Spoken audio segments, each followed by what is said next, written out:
Assalamualaikum warahmatullahi wabarakatuh. Selamat pagi. Kita kembali bersiaran hari ini di Malaysia. Hari ini Syai dan pastinya ini edisi 27 Januari 2021 bersama dengan 14 Jamadil Akhir 1447 Hijrah. Temankan kami berdua permulaan ini. Saya Hanim Iswan dan saya Sofia Nur Solehatun. Semoga anda dalam keadaan yang sihat-sihat sahaja. Bersemangat pagi ini. Hari ini kita akan berbincang berkenaan sesuatu yang mungkin dialami oleh ramai, tetapi mungkin ramai juga yang tidak menyedari bahawa kalau tidak melakukan perkara ini akan mendatangkan impak-impak yang negatif. Soalan saya untuk Hanif. Ya. Adakah anda kerap berjaga malam?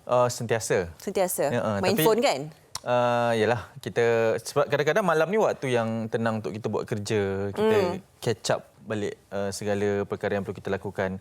Dan bagi saya, sebab saya memang dah biasa dengan keadaan malam ni. Me time lah kira. Ya, betul. Dan itu bagi saya itu adalah waktu yang tenang untuk kita buat segala perkara yang perlu kita lakukan di hari siang. Malam kita nak tengok balik kan, bagi saya lah. Tapi saya tidaklah sampai kerap ataupun selalu. Maksudnya hanya pada waktu itu seketika sajalah. Baik. Sofia, macam mana? Saya pula, saya bukan kerap berjaga malam, tetapi saya ada masalah ni bila saya tidur. Kalau minda saya tak tenang, katakan ada kerja tak siap ke, ada masalah ke apa, saya akan kerap terjaga. Okey. Saya bukan intentionally berjaga tetapi akan terjaga masa tidurlah. Kira itu antara masalahnya yang membuat pagi-pagi ni rasa macam tak cukup rehat dan sebagainya. Mungkin ramai yang tak sedar kalau kita tidak cukup tidur ataupun tidak menekankan waktu tidur kita, ada banyak implikasinya. Antaranya sebab tak cukup tidur kita letih di siang hari. Apa yang kita buat, kita akan makan nasi, kita minum gula sebab kita nak mencari balik tenaga itu. Jadi obesiti itu juga akan berlaku lah kalau kita tak berjaga-jaga. Masalah emosi pun satu hal juga. Betul. Maksudnya impak berjaga malam ni membawa kepada pelbagai kesan yang lain lah. Dan itu pastinya akan memberikan satu impak juga apabila sekarang ni dengan waktu Perintah Kawalan Pergerakan diperkatakan 2.0 ini akan memberikan satu lagi kesan kepada orang ramai, terutamanya pada waktu malam lah, nak memikirkan pada hari yang datang. Kami tidak berdua, antara yang kerap tidak berjaga malam adalah rakan setugas kami. Yang ketiga, Mak Silah Hassan di sana. Ya Allah, saya kerap berjaga malam tau. Ya sebenarnya saya ada masalah tidur. Saya memang orang yang tepat untuk bicara mengenai perkara inilah. Sebab saya macam hari ini saya kerja, malam tadi saya cuma tidur dalam 1 jam 2 jam je. Setiap kali kalau saya kerja pagi, saya akan alami waktu tidur yang sangat susah. Sebab kita takut terlajar, sebab kena bangun awal pagi. Sebab tu saya susah sangat nak berjaga malam. Malam tadi tidur jam berapa, bangun jam berapa? Saya bangun jam 3 pagi setiap hari. Kalau saya kerja pagi jam 3 pagi. 3 pagi. Dengar tu. Dan saya tidur dalam pukul 1 ataupun pukul 2. So ada waktu sikitlah. Dapatlah berehat sekejap. Jadi sebenarnya tidur malam ni, kalau kita kerap tidur malam ni sebenarnya tak bagus tau. Sebab dia memberi banyak impak negatif pada tubuh badan. Kerap berjaga malam maksud awak? Kerap berjaga malam lah. Saya salah cakap ya? Maafkan saya. Saya memang kerap tidur malam. Jadi tak betul.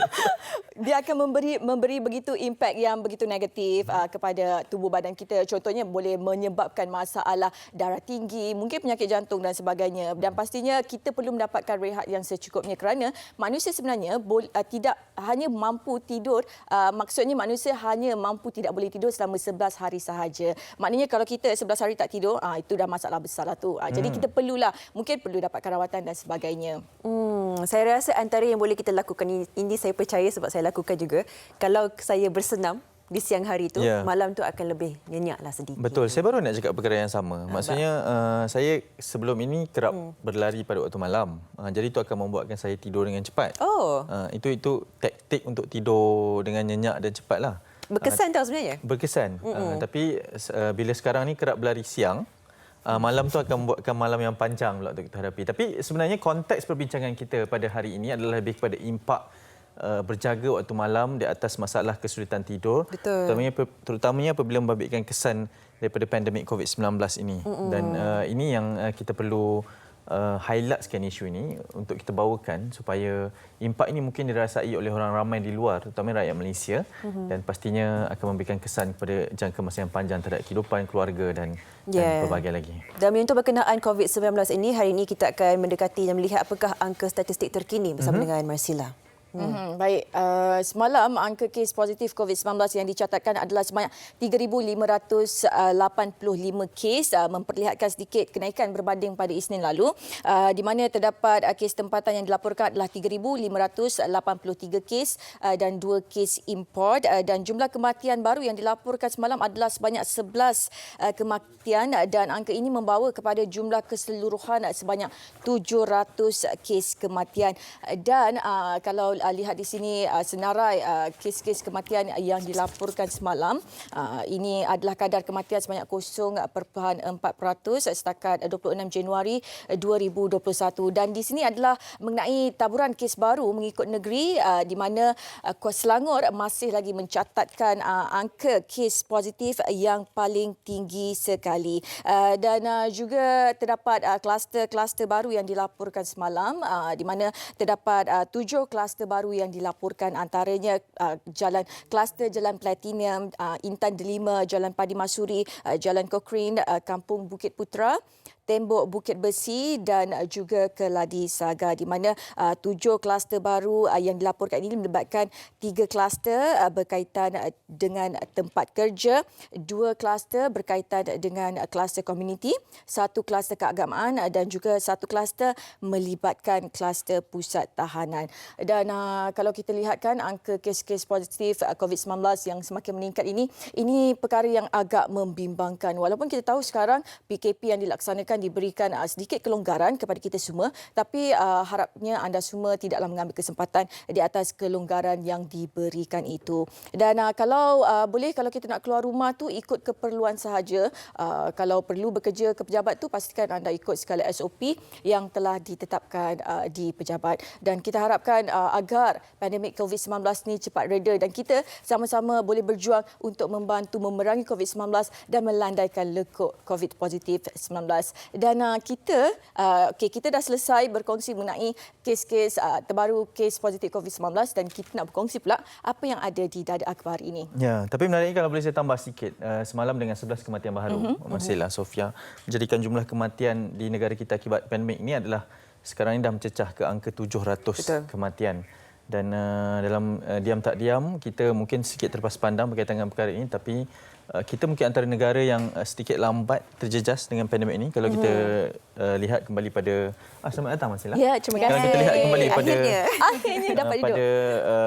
pada wabak COVID-19 ini pada tahun lepas. Ya. Tapi sekarang ini kita dah memintas banyak negara dari sudut kematian dan juga jumlah kes. Betul. Ya. Itu yang tadi kita menjadi kerisauan dan menjadi tanda tanya sebenarnya bagaimana keputusan yang akan kita lihat selepas 4 Februari ini. Seperti dikongsikan di NST di halaman keempat, government to decide on lifting of MCO 2.0.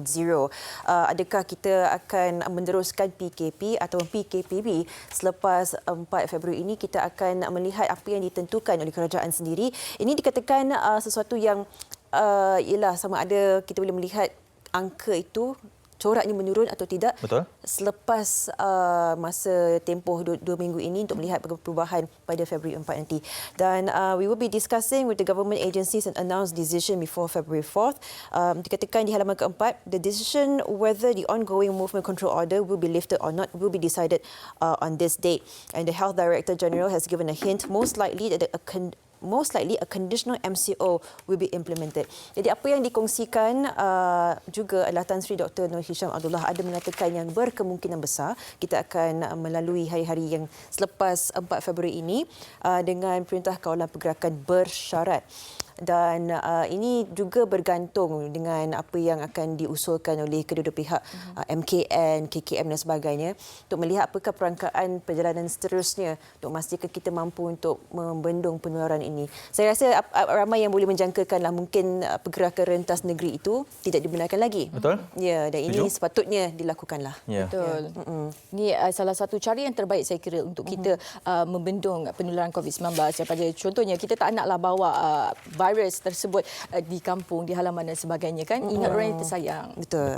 Di halaman keempat NST. Okey, kita teruskan di Harian Metro Ya, di Harian Metro di halaman kedua ini mengenai ayam tidak halal dibawa masuk dari negara jiran. Okey, kita sebenarnya isu kartel daging sejuk beku belum pun reda lagi. Kini timbul pula mengenai isu ayam tidak halal di mana Jabatan Perkhidmatan Kuarantin dan Pemeriksaan Malaysia MAKIS berjaya menggagalkan cubaan membawa masuk lebih 61 tan daging ayam sejuk beku dari Thailand yang diragui status halalnya berikutan tidak mematuhi syarat import. Dan perinciannya ada di halaman kedua di mana di sini katanya seperti yang saya bacakan sebentar tadi, ayam sejuk beku ini masuk tanpa mematuhi syarat import dan dia dipercayai dari pusat penyembelihan yang tidak diiktiraf dan juga meragukan, dan kegagalan untuk mengemukakan maklumat berkenaan menjadi satu kesalahan mengikut Seksyen 15-1 Akta Perkhidmatan Kuarantin dan Pemeriksaan Malaysia 2011 Akta 728, dan kalau sabit kesalahan boleh didenda sebanyak RM100,000 atau penjara selama tempoh tidak melebihi 6 bulan atau kedua-duanya sekali. Dan di sini katanya pihak MAKIS tidak akan leka dan tidak akan memandang mudah terhadap perkara ini serta akan terus komited dalam memastikan tumbuhan, binatang, karkas, ikan, keluaran pertanian, tani, mikroorganisma dan makanan yang diimport bebas daripada ancaman perosak, penyakit dan juga bahan yang tercemar. Itu perincian yang ada di halaman Metro kan. Baru-baru ni kita digemparkan mengenai isu daging sejuk beku yang berlaku, dan sekarang pula timbul isu baru ayam tidak halal dan sebagainya. Dan kita harapkan isu ini dapat diselesaikan dengan segera. Okey, segalanya di halaman Metro. Betul. Saya nak teruskan di Berita Harian. Ada dua perkongsian pilihan penerbit pada pagi ini. Kita mulakan di muka hadapan. Ini berkaitan dengan mesyuarat yang telah dilakukan oleh perkongsian kaki tangan awam semalam untuk menghadapi ordinan darurat yang telah pun diisytiharkan sehingga Ogos ini. Ini berkaitan dengan perkongsian aset kaki tangan awam bagi membantu agensi yang memerlukan perkhidmatan mendesak untuk mengawal penularan COVID-19. Kerajaan telah bersetuju untuk melaksanakan mobilisasi sumber perkhidmatan awam, persekutuan dan negeri khususnya bagi perkhidmatan sokongan kesihatan dan keselamatan. Penjajaran sementara kaki tangan awam ke tempat yang memerlukan perkhidmatan tambahan serta perkongsian aset ini antara fokus utama dibincangkan oleh Jawatan Kuasa Teknikal Pengurusan Darurat dan dipersetujui sidang darurat Majlis Keselamatan Negara. Perinciannya di halaman kedua dan ketiga, dan antaranya di halaman kedua di bahagian bawah sebelah kiri ini, antara yang boleh dikerahkan pada ketika ini adalah berkenaan kaki tangan boleh diarah bertugas di jabatan lain. Ini memerlukan kaki tangan yang memerlukan untuk diberikan sokongan kepada sektor-sektor yang kritikal pada waktu ini, antaranya sektor kesihatan dan juga keselamatan. Dan pastinya apabila ada darurat mengenai COVID-19, kita akan menggerakkan secara sementara penjawat awam yang diperlukan bagi mengisi mana-mana penggunaan kaki tangan ketika pilihan raya umum yang akan datang nanti. Maksudnya akan ada persediaan yang lebih awal daripada penjawat awam untuk bantu kawal pandemik. Ada satu lagi perkongsian, kalau ini di dalam negara, kita ingin tinjau sedikit perkongsian di luar negara. Kalau di Amerika Syarikat, Joe Biden telah pun disahkan selaku presiden yang terbaru. Kali ini di Itali. Lain pula ceritanya berkaitan dengan Perdana Menteri Itali letak jawatan di halaman ke-41 ini. Giuseppe Conte mengumumkan peletakan jawatan yang berkuat kuasa semalam, dipercayai untuk menubuhkan kerajaan baharu selepas pergolakan politik yang telah melanda selama berminggu-minggu. Pejabat Perdana Menteri mengesahkan Conte mengadakan mesyuarat kabinet dan memberitahu barisan menterinya mengenai hasrat untuk berkunjung ke pejabat Presiden Sergio Mattarella bagi menyampaikan rancangan peletakan jawatan itu. Dan ini adalah rentetan selepas Conte bertahan dengan undi percaya di Parlimen minggu lepas tapi gagal mendapatkan majoriti di Senat sekaligus menyebabkan kerajaannya menjadi lemah. Dan ini ibarat satu petanda bahawa bakal ada Perdana Menteri yang baru bagi negara Itali, dan akan ada satu lagi menjelang reformasi kehakiman dan pemilihan utama di negara Itali. Okey, itu sedikit di Berita Harian. Boleh dapatkan NST, Harian Metro dan juga Berita Harian untuk perkabaran dan perkongsian yang lebih lanjut. Selepas ini kita akan berehat seketika dan sekembalinya kita akan berbincang berkenaan implikasi tidak tidur malam ini. Kita mengetahui bukan sahaja kita sebagai dewasa yang terjejas, tetapi anak-anak kecil yang melalui PDPR, belajar di rumah. Bagaimana mereka dapat meneruskan pembelajaran mereka sekiranya tidur malam itu terganggu. Itu antara yang kita ingin perincikan juga. Betul, dan juga kita akan bersama dengan seorang yang akan berkongsi mengenai berjaga malam ni lah, bagaimana dia tidak boleh tidur malam dan sebagainya. Mungkin bila dia sedar dia tak boleh jaga malam dan apa yang dilakukan oleh beliau dan sebagainya. Tapi segalanya selepas ini, pastikan anda terus setia bersama kami di MHI.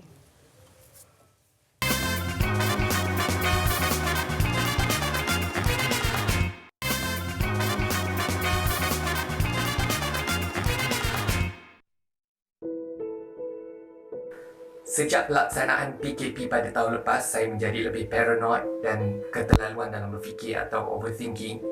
Kerap kali pada tengah malam, saya akan tiba-tiba membayangkan kebarangkalian yang tidak elok yang boleh berlaku kepada saya atau ahli keluarga dan rakan-rakan, sehingga beberapa kali saya mengalami serangan panik atau panic attack.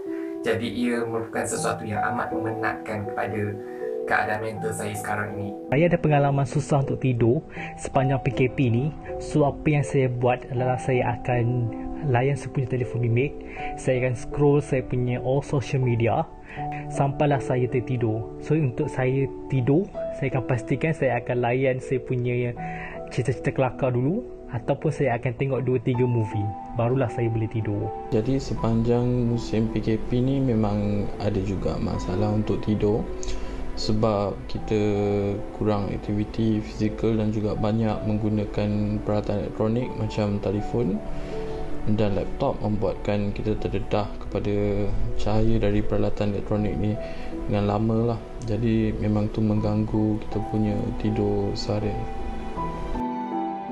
Ada orang cakap kita suka tidur adalah kerana kita selalu tidur waktu petang. Saya bukan salah seorang yang penggemar tidur petang ataupun tengah hari. Jadi bila sampai saya nak tidur tu, saya rasa tak nak tidur. Saya rasa nak tidur tapi mata saya tak boleh nak kejam. Masa PKP ni memang saya kerap terjaga dan susah nak tidur balik. Mungkin sebab banyak benda yang merusingkan fikiran, susah nak bergerak, dan saya pun duduk jauh pada keluarga. Dan kalau benda tu drag lama, berhari-hari tak boleh nak tidur, mungkin saya akan cari orang yang boleh dipercayai untuk share apa yang dalam fikiran. Saya memang ada masalah tidur lewat pada waktu malam. Paling awal pukul 12.30 malam, paling lewat mungkin pukul 3 pagi, 2 pagi macam tu. So benda ni tak bagus lah, sebab keesokan paginya kita bangun badan kita lesu, kita tak larat nak buat kerja. Lepas tu boleh menyebabkan kita dapat microsleep, sebab microsleep ni tak bagus. Boleh membahayakan diri kita, membahayakan diri orang sekeliling. Kenapa saya susah sangat nak tidur waktu malam ni? Sebab bagi saya tidur ni amatlah membuangkan masa dan sangat merugikan. Waktu siang saya dah kerja satu hari untuk saya bekerja. Jadi saya nak gunakan waktu terluang saya yang hanya ada waktu malam ni untuk saya buat aktiviti yang saya nak buat lah. Saya nak tengok movie. Kebiasaannya waktu tidur saya dalam 10-11 malam macam tu. Disebabkan masalah ni, saya akan tidur pada 3 ataupun 4 pagi, ataupun pada bila-bila masa saya betul-betul mengantuk, ataupun kadang-kadang tu saya memang tak tidur langsung satu hari tu. Bagi saya memang seorang yang suka, yang gemar kopi. Mungkin kesilapan saya suka minum kopi pada waktu petang lah, belah petang. Tapi bila saya berjaga pada waktu malam, saya mungkin baca buku sikit, buku pelbagai bahasa lah.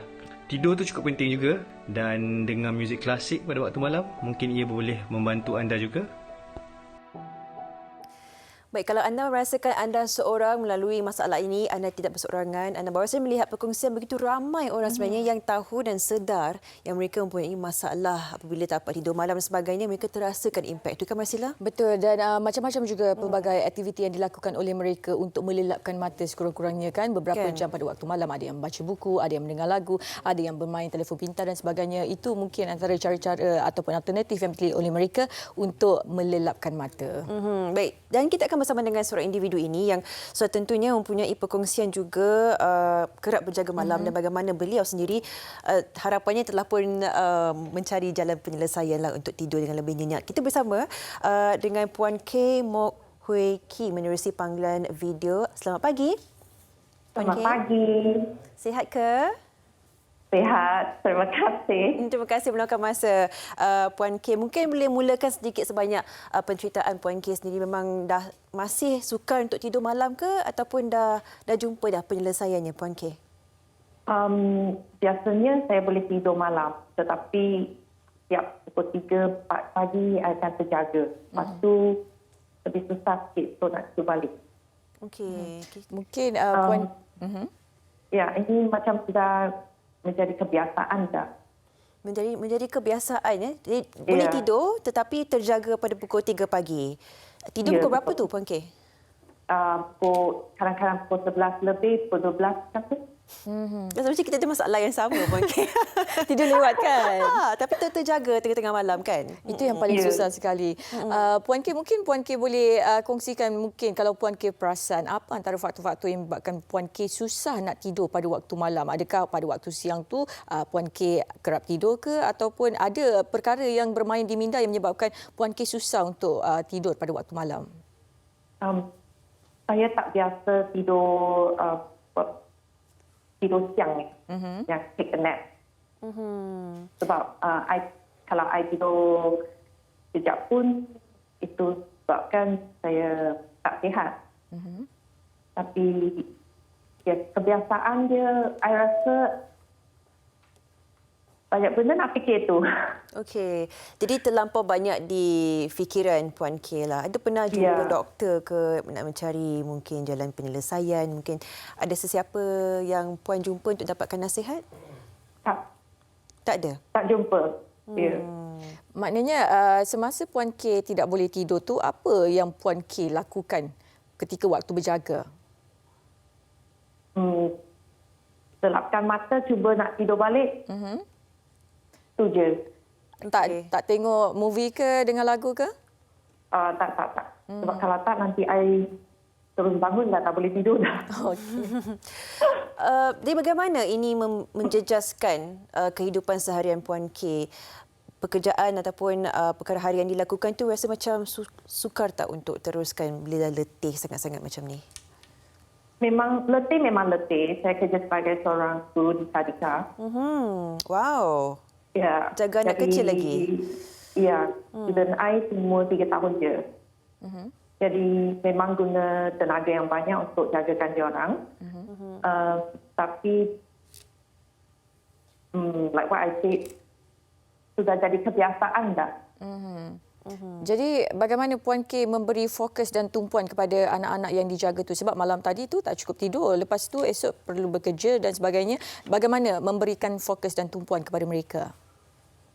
Memang akan letih, tapi kopi sudah jadi kawan baik I. Ya. Baik.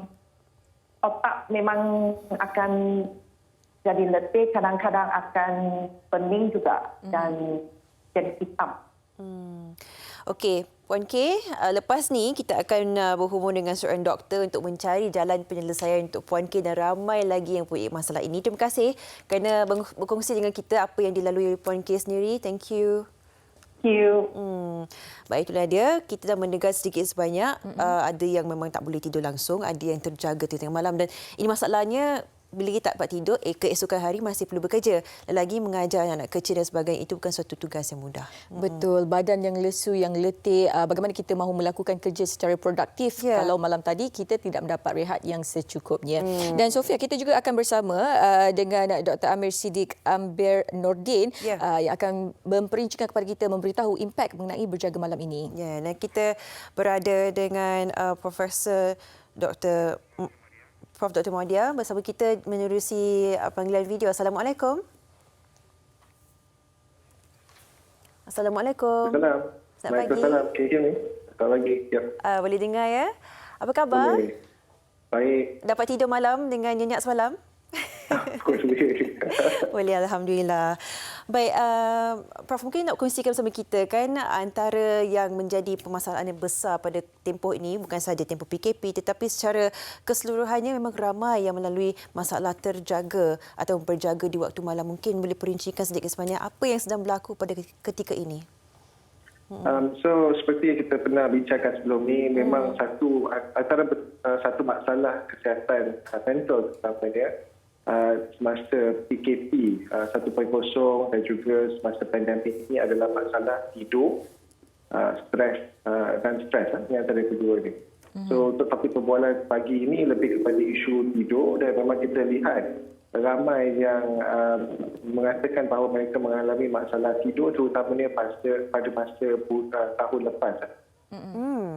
Jadi mungkin Prof boleh kongsikan apa puncanya. Kadang-kadang pada waktu siang kita dah penat bekerja tapi waktu malam badan letih tapi mata tidak boleh tidur. Jadi mungkin ada punca ataupun sebab-sebab yang spesifik yang mendorong kepada masalah berjaga malam ni, Doktor. Ya, so kalau kita bincangkan dari segi isu tidur secara keseluruhannya, memang ramai rakyat kita memang mengalami sedikit masalah tidur. Saya rasa lebih kepada isu mungkin masa yang diperlukan atau diberikan kepada diri sendiri untuk tidur mungkin singkat. Sebagai orang dewasa, biasanya kita memerlukan lebih kurang 7 hingga 8 jam. Tapi kalau kita lihat balik kepada diri kita sendiri, adakah kita mengambil masa 7 atau 8 jam untuk tidur? Itu yang pertama. So sebelum masalah PKP ni dan juga masalah pandemik ni, memang kita ada isu-isu lain seperti mungkin berjaga malam, tak nak tidur, main sports di waktu malam, makan besar pada waktu malam. So ini semua akan menjejaskan isu tidur. Kita faham bahawa ada beberapa orang mungkin pekerjaannya memerlukan dia bekerja malam. Contohnya kerja shift work, mungkin itu akan mengganggu isu tidur. Tetapi semasa pandemik ini, masalahnya lebih kepada dua perkara. Satu adalah isu stres yang mungkin melibatkan dari segi keluarga, kerja, dan kedua adalah dari segi rutin harian kita dah terganggu. Kalau kita fikirkan kembali semasa PKP 1 yang tahun baru bulan 3 tu, berapa orang daripada kita yang mungkin melihat K-drama ataupun drama-drama sampai lewat malam. Masa tu memang tidur kita akan lari kalau kita pecahkan rutin harian kita itu. Tetapi semasa nak masuk ke tahun baru ini, mungkin kuartal 4 tahun lepas contohnya, dia lebih kepada isu stres. Isu stres kerja, ada tak kerja atau tidak. Isu dari segi anak, contohnya sekolah buka atau tidak. So ini mengganggu sebesikit dari segi masalah tidur orang dewasa. Baik, Doktor, itu antara faktor yang mungkin kita terlampau terbeban dengan begitu banyak berada di fikiran kita kan. Tapi melalui tempoh yang agak panjang ini dan sekarang dalam tempoh PKP, adakah doktor melihat antara faktor yang mendorong juga adalah mungkin besar kemungkinannya mungkin depresi, kesepian. Adakah ini juga termasuk sekali dalam antara faktor yang membuatkan ramai tak boleh tidur sekarang ini, doktor? Dari segi ramainya orang ada masalah tidur, saya rasa masalah penyakit mental yang seperti yang dibincangkan tadi taklah menjadi sangat ketara. Tetapi dia juga merupakan satu faktor yang mungkin mengganggu masalah tidur pada mereka yang mungkin mengalami masalah ini. Kita tahu bahawa isu penyakit depresi seperti bicara tadi dan juga isu kegelisahan, anxiety disorder, boleh mengganggu tidur seseorang itu. Jadi doktor, jika kita kerap berjaga malam ni, apa yang merisaukan mungkin kita akan dapat pelbagai penyakit dan sebagainya. Tetapi adakah dengan kerap berjaga malam ini boleh membawa kepada risiko kematian? Kalau kita tengok dari segi datanya, ada mengatakan bahawa tempoh kehidupan itu mungkin pendek sedikit berbanding orang lain kerana masalah jangka masa panjang tidur tu ada ya. Yang biasa kita sering bincangkan dari segi masalah kardiovaskular, masalah jantung, di mana masalah darah tinggi terutamanya menjadi satu faktor yang mungkin terjadi disebabkan oleh masalah tidur. Kedua itu adalah peningkatan dari segi risiko untuk diabetes, terutamanya type 2. Ya, kerana berat badan kita pun sekarang susah nak dijaga semasa kita ada masalah tidur ini. So these are some of the long term complications mungkin mengganggu menyebabkan kematian awal tersebut. Baik, doktor, kita ingin tahu jugalah bagi mereka yang mungkin telah pun melakukan apa sahaja untuk memastikan mereka boleh tidur, sama ada mereka cuba bersenam di siang hari ataupun tidak makan terlalu lewat dan sebagainya, tapi masih juga dibelenggu masalah berjaga malam ini. Apa yang boleh dilakukan selebihnya, doktor? So yang penting tu kita perlu lihat kenapa ada masalah tidur. Saya terdengar tadi pesakit ataupun individu sebelum ini yang katanya ada masalah tidur ya. Tapi dia tak mendapat saringan. So antara beberapa faktor yang sering kita mungkin terlepas adalah isu OSA, obstructive sleep apnea. Di mana individu itu dia semasa dia tidur tu dia tak boleh bernafas. Maka dia akan sering terjaga malam dan menyebabkan tapi dia tak sedar. So dia akan menyebabkan individu itu akan lebih rasa penat dan ada masalah dari segi nak tidur pada waktu malam, itu disebabkan oleh OSA. So kalau kita lihat, dan tak semestinya orang yang gemuk ada masalah OSA. Kita kadang-kadang sering kaitkan OSA dengan gemuk. Tak. Kadang-kadang ada yang badan yang slim pun ada masalah OSA juga. So kalau kita dapat tahu bahawa mereka ini ada masalah OSA dan rawatan sedang diberi. Satu lagi isu kadang-kadang ada masalah dari segi memang masalah tidur dari segi isu keluarga dan kadang-kadang ada ubat-ubatan atau rawatan-rawatan lain yang boleh digunakan untuk individu tersebut. So maka dapatlah saringan kalau masalah tidur itu menjadi satu masalah yang besar. Tetapi secara ringkas dia untuk yang umum, yang paling penting adalah untuk rutin. Pastikan bahawa rutin tidur itu G2, terperinci. Jangan hari ini pukul 10, esok pukul 11, kemudiannya pukul 1 pagi. Ini tak begitu membantu. Kedua itu, macam kita kata tadi, elakkan makan besar, minum kopi, teh, lebih kurang 6 jam sebelum tidur. Dan kalau boleh, pastikan juga tempat nak tidur tu dalam keadaan lebih cuaca yang lebih elok sikit lah. So, kalau ada kipas ataupun aircon tu bolehlah digunakan pada masa itu. Ini antara tips-tips yang boleh membantu individu untuk tidur. Okey, baik. Doktor, mungkin doktor boleh kongsikan adakah tidur pada waktu siang dan tidur pada waktu malam itu adalah berbeza? Sebagai contoh, ada orang dia susah untuk tidur pada waktu malam dan seterusnya waktu siang tu dia akan ganti balik tidur waktu malam. Adakah perkara itu boleh dilakukan atau sebenarnya tak elok untuk dilakukan, doktor? Kita memang kena tidur waktu malam. So, kalau ikut data ni, dia mengatakan bahawa nak ganti tidur tu tak ada. Maknanya kalau kita tidur waktu siang dan kita singkatkan waktu malam tu, dia punya kesan tu sama seperti kita tak tidur. So maka kadang-kadang kita tahu semasa kita semakin menua ni, kadang-kadang ada kita panggil siesta ataupun naps pada waktu siang. Tetapi waktu malam itu perlu lagi jangka masa tidur itu. Cuma kita kena ingat bahawa semakin kita berusia, walaupun kita memerlukan tidur yang lama, 7-8 jam tu, tetapi kita lihat pada ibu bapa kita kadang-kadang dia orang tidur 6 jam dah okey. So sometimes the quality of sleep rather than the time semasa kita menua ni, especially semasa about 50 and above. Baik. Doktor, kita bercakap berkenaan ini kategori dewasa yang menua lah. Bagaimana pula bagi anak-anak kecil, anak-anak kita yang kita sedia maklum semua sekarang ini melalui PDPR, pembelajaran di rumah sahaja dan mungkin rutin di rumah itu sedikit sebanyak mungkin tak ada berutin langsung kerana semua berada di rumah kan. Dan ramai anak-anak kecil sekarang ini mempunyai masalah berjaga di waktu malam juga. Ini menjadi rintihan ramai ibu bapa. Jadi bagaimana boleh kita lakukan untuk membantu anak-anak kita daripada perspektif ibu bapa pula, doktor?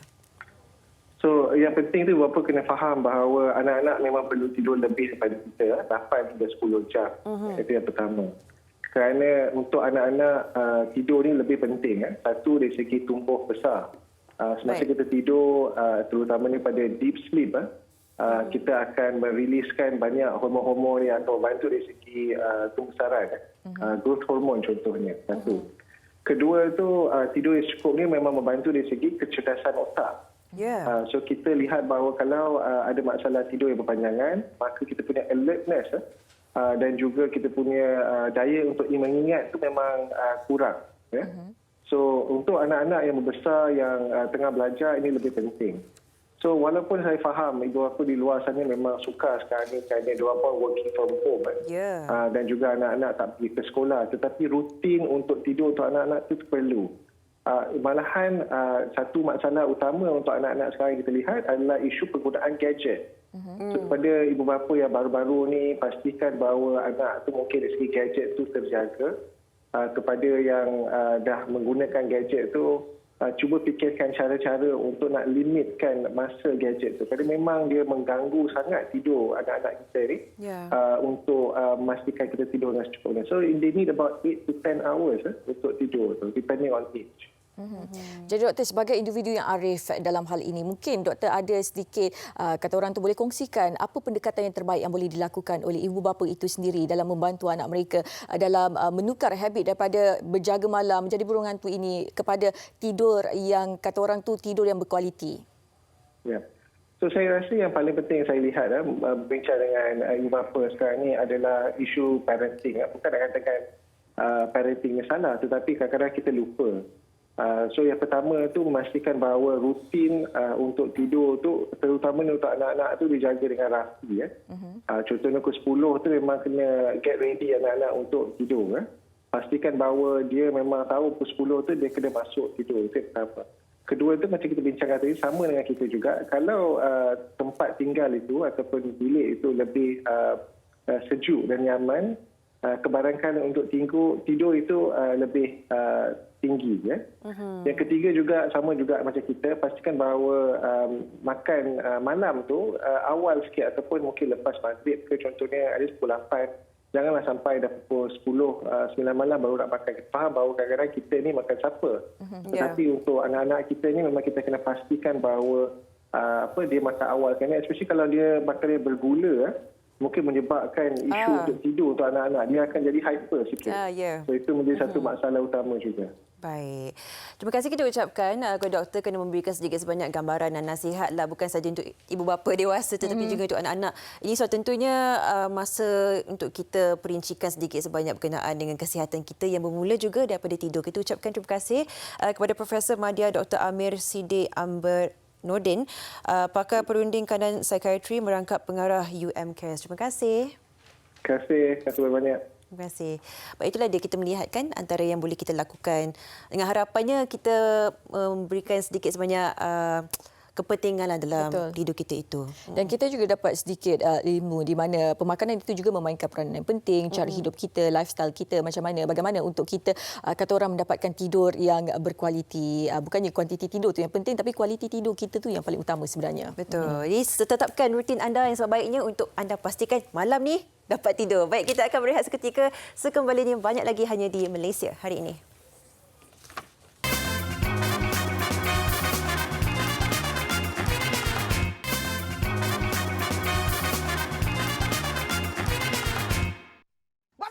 Saya cuma nak lindungi dia je. Ini hal keluarga aku, anak beranak. Takkanlah seorang mak sanggup nak pukul anak dengan penyapu. Dah makan belum? You tak ada mood lah yang nak makan. Love you. Love you too. Betulkah awak boleh tolong saya? Saya akan tolong apa yang awak perlukan. Sorry lah you, usik je.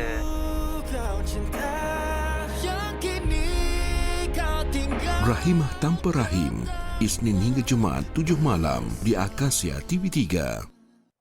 Baik, kembali bersama kami di Malaysia hari ini. Itu antara yang sedang hangat dipertontonkan sekarang ini di slot Akasia setiap jam 7 hingga 8 malam setiap hari Isnin hingga Jumaat, dan pastinya drama Rahimah Tanpa Rahim ini yang sedang hangat diperkatakan juga. Untuk itu kita ingin memberikan lebih kehangatan kepada anda pada pagi ini di MSI bersama dengan dua orang pelakon yang membintangi drama Rahimah Tanpa Rahim ini. Kita bawakan kepada anda bersama dengan kami secara panggilan video pastinya di era norma baharu ini adalah Kak Liza Abdullah dan juga Kak Melina yang berada bersama dengan kami pada pagi ini. Kedua-dua dah bersedia kabarnya dari jam 5-6 pagi tadi bersama dengan kita. Assalamualaikum kedua-duanya.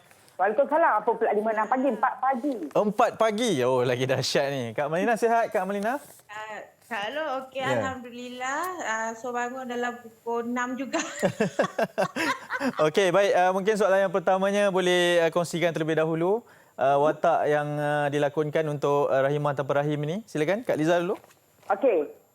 Watak mak-mak lah. Watak mak Aini.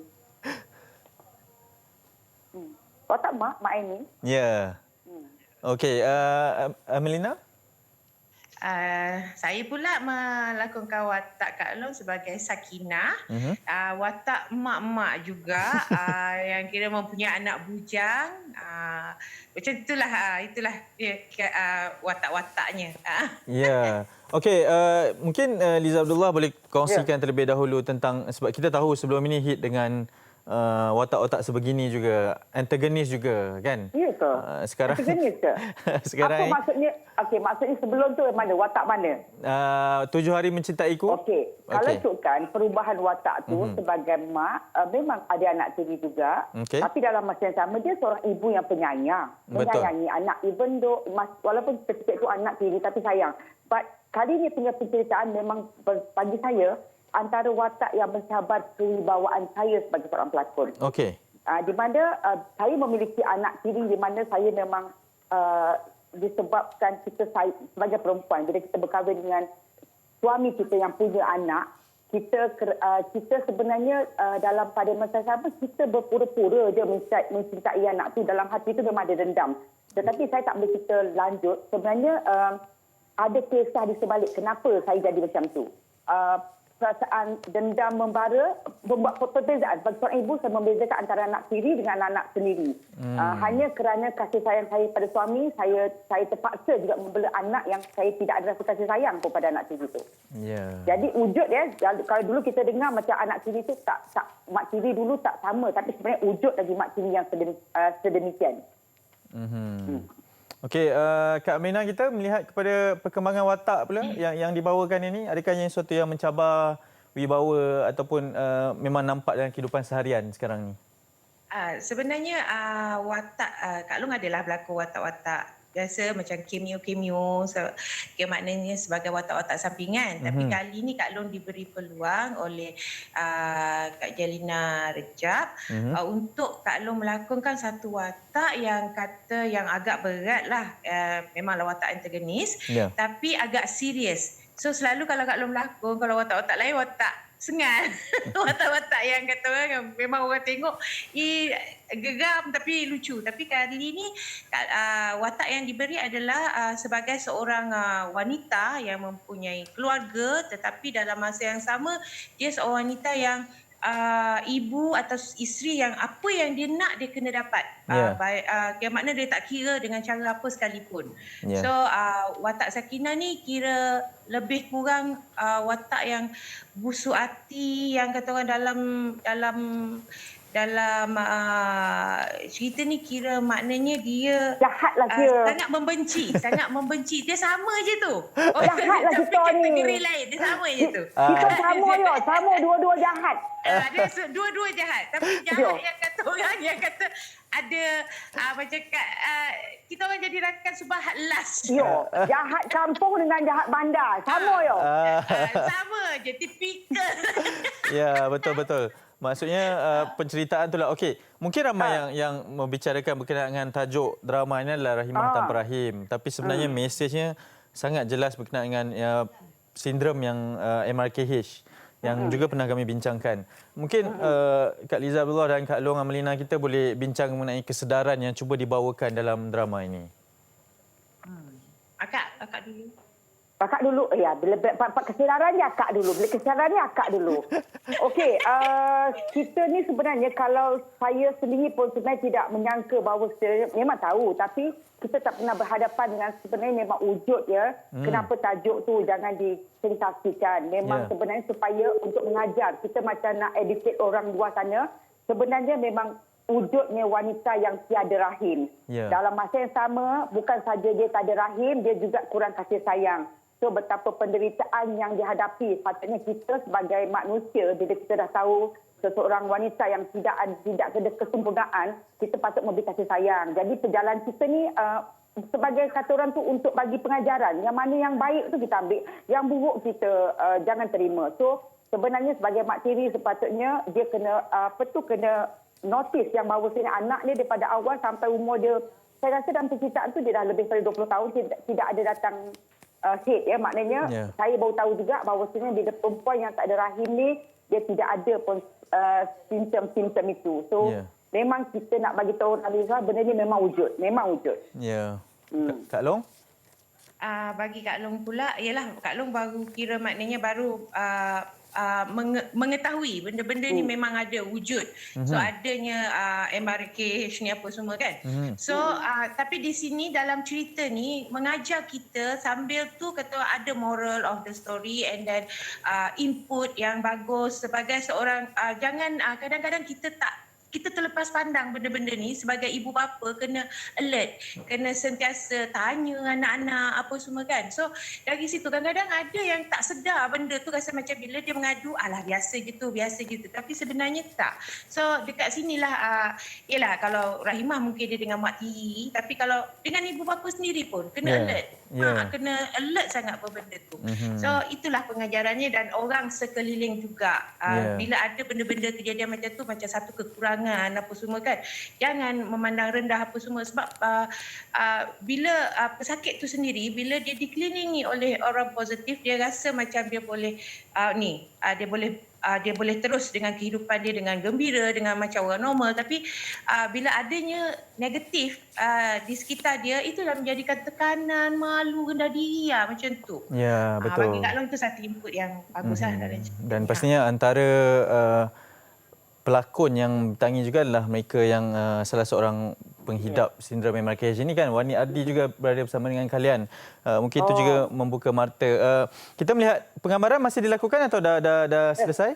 Dah selesai lama dah. Oh, dah lama dah. Lama dah. Okey, maksudnya dalam tempoh pandemik COVID-19 ini mungkin ada sesuatu yang baru juga sebagai seorang pelakon yang berpengalaman. Liza Abdullah, kita mungkin boleh kongsikan juga sedikit perbezaan norma baru berlakon dalam pandemik ini berbanding sebelum ini. Sebenarnya sebelum tu pun kita memang macam inilah. Memang sekarang tengah stop syuting. Memang saya pun tengah syuting, tiba-tiba stop sebab kita dah dilanjutkan kita punya PKP ni, so kita tak bersyuting. Tapi sepanjang saya bersyuting dalam keadaan pandemik ni, kita tetap mengikut apa kata yang dah ditetapkan. Kita kena tetap menjaga kita punya social distance kita kena jaga diri kita. So kita tetap ikut arahan. Cuma bila kata kena stop shooting tu, of course lah kita tak dapat buat langsung. That's why kalau lah saya merayulah sekiranya kita diberi peluang balik untuk kita beraksi, kita kena ingat bahawasanya kita tetap kena menjaga SOP kita. Selagi kita masih berada di luar. Ya. Sukar tak nak berlakon waktu pandemik ni, Kak Long? Okey, Kak Long. Agak sukar sebab kita bila berlakon dia punya situasi lain, kita kena mesra. Betul. So bila keadaan terjadi macam masa-masa gitu kan, yang mana kita jaga kadang-kadang kita terlupa, and then kawan-kawan terlupa, just kita bagi tahu. Tapi memanglah rasa macam alah, kalau best nak bertepuk tampuk gitu kan. Jadi bila benda macam tu kita rasa macam bukan kurang mesra, tetapi kita rasa macam ada satu norma baru yang kita rasa macam kita jaga kita. Dekat situlah kesedarannya. So tak payah nak kita dari jauh dari apa pun kita boleh mesra, rapat. Betul. Dekat kan? Kan? Yo, tak boleh polok-polok dah. Tak boleh polok-polok. Polok-polok. Tak boleh polok-polok dah. Kak Liza, jangan macam tu. Okey, mungkin polok-polok dengan perempuan, bukan lelaki dah. Kadang-kadang jumpa Kak Liza polok-polok. Yo, polok-polok cium-cium pipi dah tak boleh dah dah. Mentang-mentang lah kita jauh-jauh ni dah polok-polok dah. Okey, Kak Liza, mungkin yang terakhirnya berikan kepada penonton kita untuk menonton Rahimah Tanpa Rahim, silakan. Saya ingatkan saya datang pula bercerita pasal ni rupanya nak bercerita pasal apa tu kaitannya dengan title. Okey, kepada yang merindui saya, so kena tengok. Dan kan cerita tu ada 28 episod. So jangan kita baru tengok 2 episod kita dah pandai-pandai buat lain. Sebenarnya cerita ni banyak lagi konflik dan banyak lagi pelakon-pelakon hebat dan banyak benda yang kita tidak akan jangka yang akan terjadi. Begitu juga watak Melina, watak N. Abdullah, watak Azri, Iskandar, watak Badul Mayat, semua masing-masing ada carry watak tersendiri, termasuklah anak saya sendiri. So kena tengok cerita ni sebab memang memberi pengajaran yang sangat-sangat berguna kepada anda di luar sana. Kena tengok. Maju, silakan Kak Long sikit, Kak Long. Bagi Kak Long pula, jangan lupa tonton Rahimah Tanpa Rahim di slot Akasia jam 7 malam setiap Isnin hingga Jumaat. Kerana semua pelakon-pelakon hebat di situ, Kak Long juga rasa bersyukur sebab digandingkan dengan pelakon-pelakon yang hebat. Seperti macam Kak Liza, banyak Kak Liza bagi input and bagi input. Terima kasih, love you. Terima kasih kerana bagi Kak Long peluang, dan jangan lupa tonton Rahimah Tanpa Rahim. Kak Long, ini permintaan penerbit kita, peminat Tega katanya belanja sikitlah lagu yang dah love you tadi tu. Okey. Dah lupa terus. Nyanyilah. Pertama ku kenal cinta, baru ku sedar artinya rindu. Jiwa gelora mimpi mengusik, semakin rindu semakin asyik. Amboi, sambung Kak Liza, sambung. Tak tahulah lagu ni. Okey, baik, terima kasih banyak kedua-duanya, Liza Abdullah dan juga Kak Melina kita. Terima kasih banyak-banyak. Betul, jaga diri ya. Kita jumpa sama-sama. nanti. You pun kena jaga diri juga kat sana. InsyaAllah. Saya memang jaga diri untuk Kak Liza ni. Alah. Kak Long, terima kasih juga Kak Long. Assalamualaikum kedua-duanya. Waalaikumsalam warahmatullahi wabarakatuh. Baik, itu dia Liza Abdullah dan juga Amalina yang bertangi drama Selok Akasia Rahim Tanpa Rahim yang boleh anda tontonkan nanti ya. Dah beberapa episod dah ditayangkan. Okey, kita nak berehat seketika kerana selepas ini kita akan berbicara mengenai satu lagi norma baharu yang juga kerap dan akan diperkatakan sepanjang tahun ini, iaitu proses pembelajaran dari rumah. Jangan ke mana-mana, teruskan bersama kami di Malaysia hari ini. Kepentingan jarak sosial dalam pencegahan COVID-19. Jarak sosial merupakan satu cara yang berkesan untuk memutuskan rantaian penyebaran COVID-19. Bagaimana anda boleh melakukannya?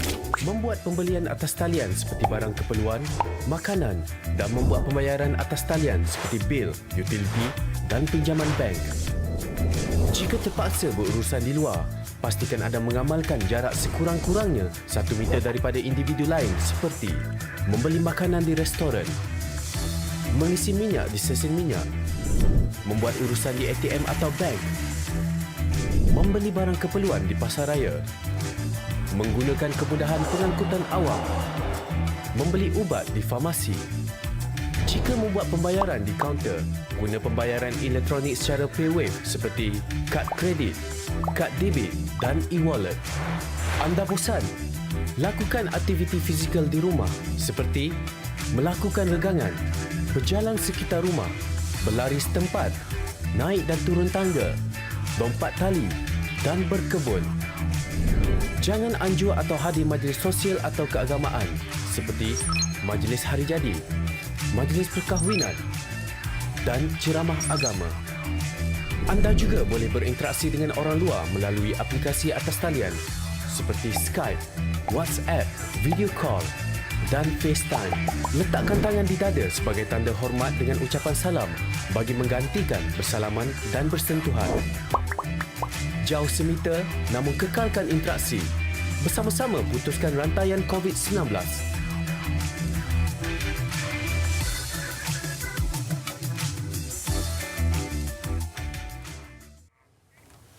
Ya, kembali bersama kami di Malaysia hari ini.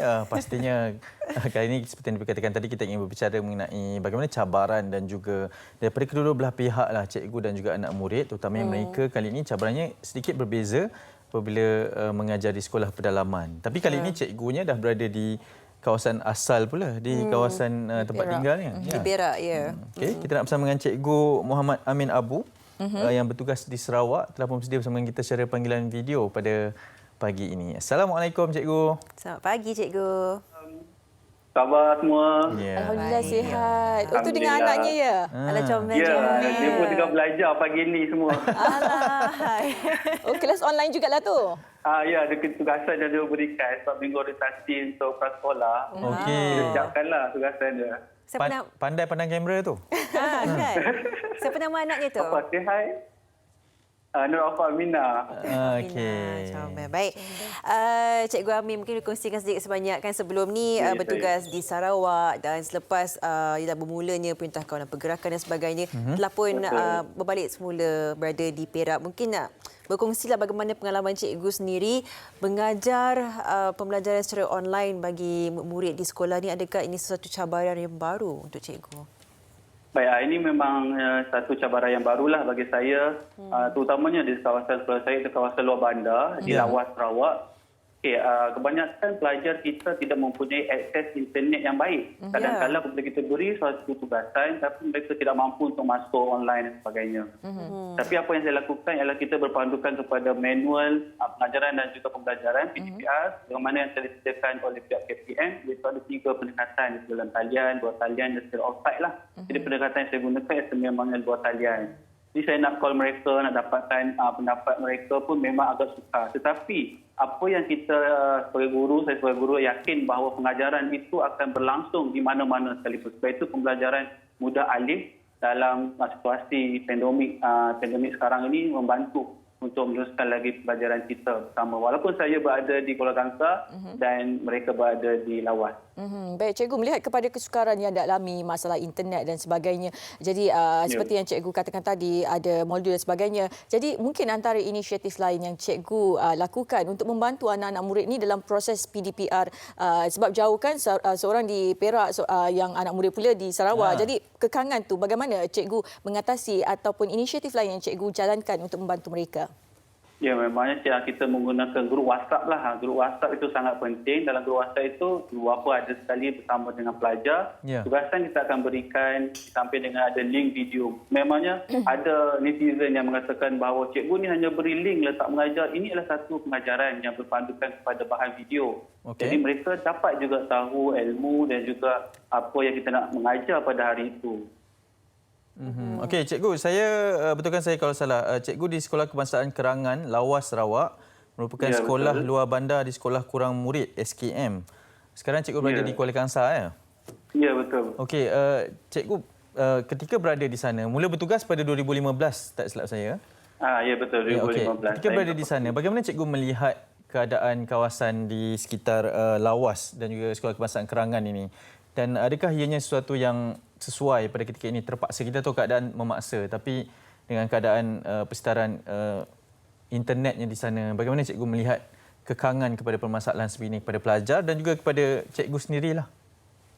Okay, memangnya di kawasan yang sana, sebagaimana saya maklumkan bahawa internet merupakan salah satu cabaran dan tentangan bagi semua pelajar saya di sana. Kadang-kadang bila tugasan diberikan, mereka tidak dapat menghantar. Jadi caranya adalah bagaimana kita memberikan latihan melalui cara photostat lah. Kita hantar pergi ke rumah supaya mereka dapat juga belajar dengan apa yang kita lakukan lah. Dan pada waktu ketika ini, sebenarnya penggunaan teknologi kita telah cuba untuk aplikasikan kepada pelajar secara beransur-ansur. Okay? Dalam masa 2 minggu ini, PDPR ini diharapkan akan berjalan dengan lebih baik lagi lah. Dan juga pelajar ini akan terus bersama dengan saya. Jangan jemu, mereka ini memang sangat komited walaupun kita bertemu muka sahaja sekarang ini, tapi sememangnya pembelajaran itu akan terus berjalan dengan baik. Baik, cikgu, saya nak tanyakan sedikitlah. Macam baru-baru ni ada tular sebenarnya di media sosial, ada yang mempersoalkan, mengatakan bahawa tugasan seorang guru ni mudah kerana sekadar memberikan link dan sebagainya. Jadi mungkin cikgu nak perincikan sedikit sebanyak peranan ibu bapa di rumah, walaupun ia sibuk bekerja, work from home dan sebagainya, juga memainkan peranan untuk memastikan anak-anak kecil ini mampu belajar dengan cikgu menerusi dalam talian. Mungkin cikgu nak nasihatkan sikit apakah peranan ibu bapa?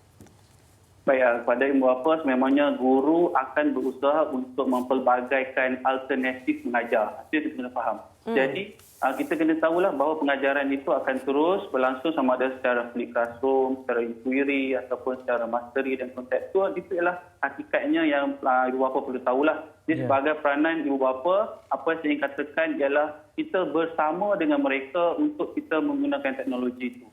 Memangnya pelajar dia tidak tahu bagaimana mengakses dan sebagainya. Jadi mereka ibu bapa lah yang duduk sekali bersama macam saya dan anak saya, kita bimbing. Walaupun tak boleh dapat pada waktu pagi, mungkin pada waktu malam dalam masa beberapa minit dan sebagainya. Jadi kita mesti ada sebelah anak kita, ya? Untuk membantu. Supaya kita tahu, supaya kita tanya apa yang mereka buat, apa yang mereka belajar. Secara langsung, guru dan ibu bapa itu facilitator. Bukan peranan sebagai ibu bapa, tapi dilantik menjadi facilitator kepada guru dan juga anak juga. Cikgu, ala-ala dah sebut berkenaan facilitator pada pagi ini. Pagi ini pula cikgu diawasi ataupun diperhatikan oleh anak murid cikgu ni sebenarnya. Salah seorang kami bawakan, Alia Kristina binti Juma, murid kepada Cikgu Muhammad Amin Abu ni, juga turut berada bersama kami secara panggilan video. Hai Alia. Hai. Ya, wah, apa khabar? Baik. Ya, Alia berada di mana tu? Di rumah. Di Kerawang, di Lawas lah. Lawas. Ya, okey. Hari ini tak ada kelas dengan Cikgu Amin ke? Tak ada. Tak ada. Hari ini ada kelas apa? BI. Ya. Oh, BI. Alia, mungkin pakcik dengan makcik nak tanya ni. Bagaimana Cikgu Amin mengajar dan bagaimana sebenarnya belajar secara dalam talian ini sepanjang PKP ni, Alia? Sebenarnya okey je. Tapi ada susahnya juga. Susahnya tu apa? Macam masalah line. Tapi bagaimana mengatasi masalah tu, Alia? kadang-kadang sulit juga. Ada juga lain. Cari tempat. Selalunya Alia cari tempat kat mana? Dalam rumah ataupun kawasan luar rumah? Dalam. Okey. Biasanya ibu dan ayah atau ayah bersama dengan Alia tak masa belajar dengan Cikgu Amin? Ada. Ada. Membantulah kan kalau ada ibu dan ayah di sebelah?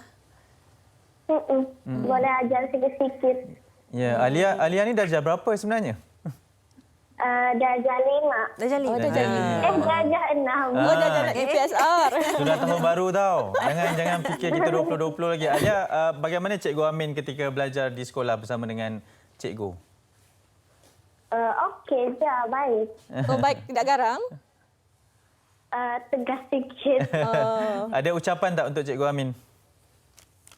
Harap-harap Cikgu Amin selamat dekat sana. Stay safe dan stay at home. Rindu tak nak belajar dengan Cikgu Amin? Rindu. Cikgu Amin boleh dengar tak ucapan dari Alia ni? Ya, saya dengar. Apa pula pesanan Cikgu Amin kepada Alia ni? Ya, kepada Alia dan juga pada anak murid yang lain lah secara umumnya, katakan bahawa kekalkan kita bersama dalam atas talian walaupun apa cabaran kengkangan yang kita hadapi, tapi ini kita perlu akui, kita perlu bersama untuk meneruskan pembelajaran kita. Okay, walaupun kita tak bersemuka, tapi inilah teknologi yang kita ada, kita gunakan dan manfaatkan dengan sebaiknya untuk kita gunakan kaedah, teknik dan juga bagaimana cara untuk saya mengajar, saya aplikasikan dalam kelas kita nanti. Okay? Dan balik sekolah nanti kita main game Kahoot dan juga quiz. Okay? Ada game Kahoot lah bestnya. Okey. Alia ada soalan untuk Cikgu Amin tak? Ada yang tak faham tak? Ni silakan tanya. Okey je sebenarnya. Tak ada apa-apa. Kerja sekolah yang tak faham ke? Nak tanya Cikgu Amin sekarang boleh tanya. Cikgu boleh terus jawab. Tak ada, dah siap. Dah siap dah. Tapi kerja sekolah semua dah hantar ya? Hari ini ada yang hantar lagi. Alia di rumah ada berapa orang adik-beradik yang masih bersekolah? 3. Jadi berkongsi tablet ke ataupun ada seorang satu? Ada seorang satu. Okey Alia, terima kasih tahu bersama dengan kami. Belajar elok-elok ya. Okey, terima kasih. Terima kasih Alia. Kita nak bertanya balik semula kepada Cikgu Amin lah. Saya dari tadi nampak dengan anaknya kan. Dan pada masa yang sama, Cikgu Amin juga mengajar dan juga berada di sebelah anak untuk pembelajaran juga secara dalam talian. Jadi bagaimana Cikgu Amin mengimbangi kedua-dua peranan ini sebagai ayah dan juga sebagai seorang guru? Ya, sekarang ini saya sebagai ayah, saya sebagai guru dan saya juga sebagai facilitator kepada anak saya ni. Okay?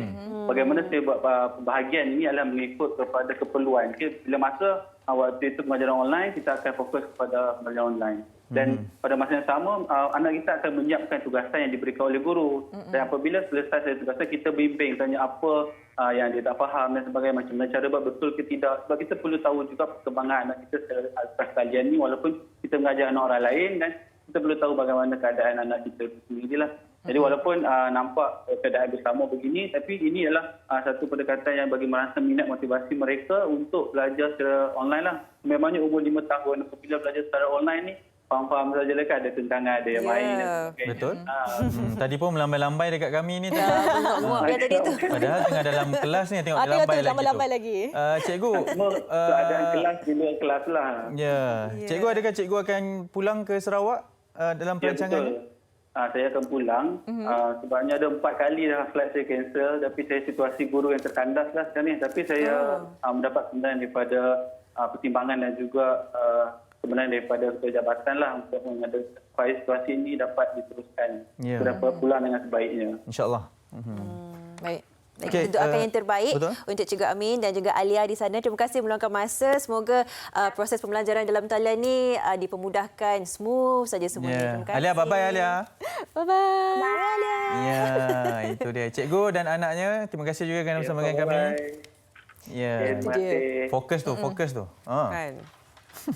Baik, Kan? itulah dia kan Cabaran yang baru ada. untuk ibu bapa, pelajar. Nampaklah mereka masih bersemangat. Itu yang kita nak raikan sebenarnya.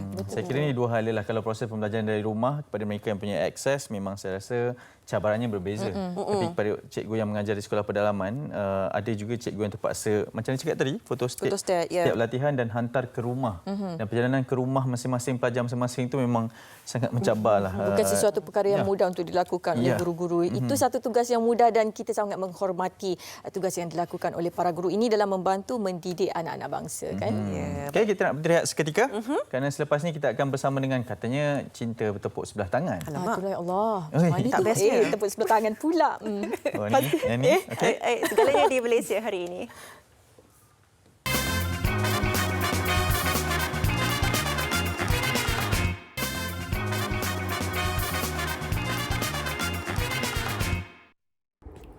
Hai, Assalamualaikum semua. Saya Aisyah Retno. Apa khabar semua dekat rumah? I hope you guys are doing well. Tak apa, jangan sedih-sedih. Aisyah akan hiburkan korang dengan lagu terbaru Aisyah yang bertajuk Cinta Denganmu yang baru sahaja rilis dekat Malaysia hari ini. Aisyah akan hidangkan kepada anda semua khas untuk penonton-penonton Malaysia hari ini.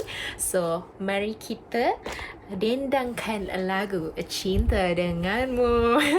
Enjoy guys. Here we go.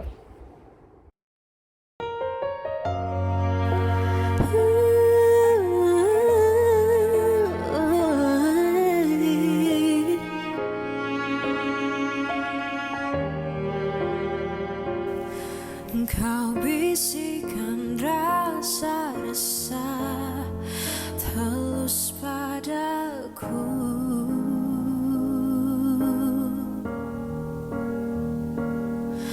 pantas ku biar agakku peluk hatimu,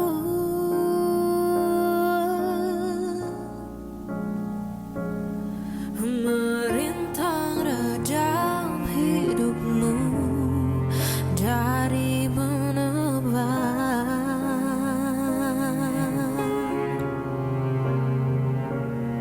agar kau tahu diriku cinta denganmu.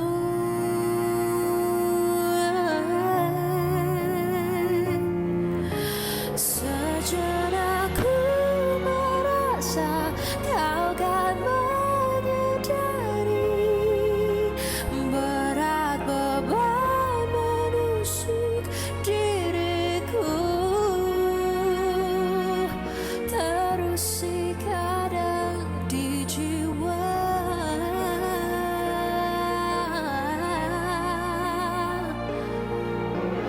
namun masih ku seru pegangkan tanganku, jangan lepas walau sesaat,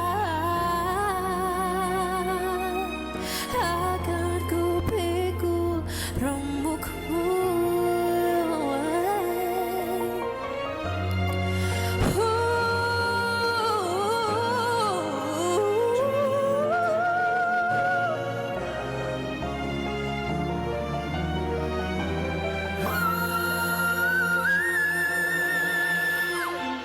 Merintang redam hidupmu dari menebar,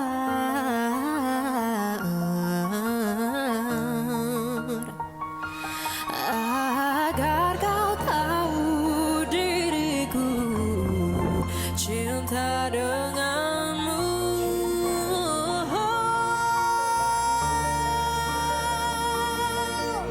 Sejenak ku merasa kau kan menyadari berat beban menusuk diriku, terus kadang di jiwa,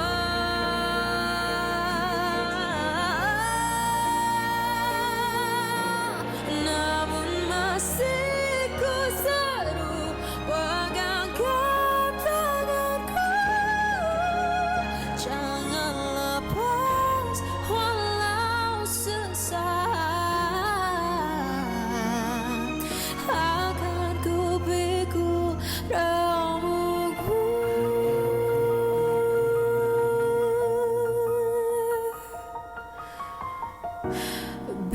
biarkan ku terbakar karena cinta.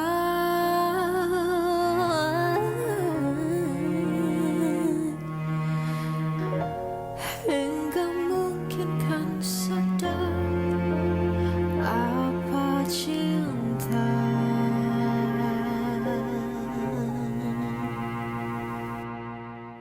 Wow, dengar tak? Betapa meremang yang saya mendengar lagu itu. Itulah nyanyian Aisyah Retno dengan pertaruhan barunya Cinta Denganmu. Cinta sebelah tangan. Cinta sebelah tangan? Bertepuk sebelah tangan. Oh, bertepuk sebelah Okey, tak ada orang nak sambut lah. Janganlah. Saya ada dua-dua tangan. Kita kanan. Tapi kita nak bersama dengan Aisyah Retno, juara Vocal Mania sebenarnya yang berada bersama dengan kita pada pagi ini. Hai Aisyah. Hai semua, apa khabar? Assalamualaikum. Baik. Aisyah apa khabar? Okey semua? Alhamdulillah baik. Okey, kat rumah je. Betul-betul, duduk di rumah ya. Yes. Aisyah, yang pertamanya tahniah kita ucapkan. Kita jumpa sebelum dia menjadi juara ni. Sekarang dah jadi juara. Kan? Ada perubahan tak Aisyah dengan status selaku juara Vocal Mania ni? Oh, masih lagi Aisyah yang biasa-biasa saja. Tapi Alhamdulillah dengan disandang sebagai juara Vocal Mania, banyak juga rezeki datang dari segi music industri. Macam itulah. Alhamdulillah. Alhamdulillah. Baik Aisyah, nak ceritakan sedikitlah berkenaan Cinta Denganmu ni. Memang satu lagu yang boleh, adakah ini mencabar kebolehan vokal Aisyah sendiri ke bagaimana? Ataupun rasanya macam mencabarnya lebih kepada pencabaran lain pula? Oh, okey. Betul, ada dua cabaran. First cabaran sekali pastinya dari segi vokal lah. Sebab lagu ni lebih menuju ke arah kesedihan, rintihan seorang perempuan yang cintanya kononnya tidak diterima dalam music video ni. So Aisyah nak masukkan Aisyah punya rasa dalam lagu tu agak ambil masa sebab Aisyah ni kurang sikit pengalaman dalam bercinta. So ambil masa sikit untuk hadamkan lirik dia sebab macam memang dia boleh tengok lirik dia, rintihan dia memang sangat sedih. Lepas tu lagi satu cabaran, of course dari segi vokal juga sebab di part-part last, sebab lagu ni ada climax dekat part last. So bagi Aisyah macam itu adalah satu cabaran untuk Aisyah, tapi Alhamdulillah ada vocal director Abang Jack Lobo yang sedia membantu Aisyah semasa proses rakaman. Saya rasa dia bukannya tak ada pengalaman, kurang pengalaman dalam bercinta. Saya rasa Aisyah ni tak ada pengalaman dalam cinta bertepuk sebelah tangan sebab cinta dia selalu disambut. Okey, awak yang ada pengalaman ni? Ya Allah, sedih pula. Okey Aisyah, macam mana bekerja dengan Farouk dan juga Emilia? Dua nama besar tu. Betul. Cabaran tu macam mana?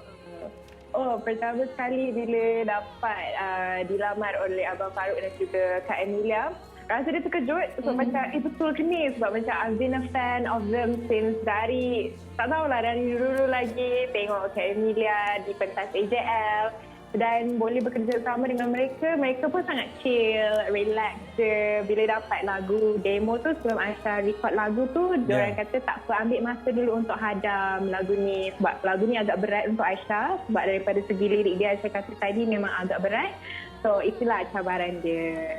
Tapi best lah kerja dengan diorang. Okay. Baik, kita nak buka talian kepada anda semua yang berada di rumah nak tanyakan apa sahaja soalan kepada Aisyah.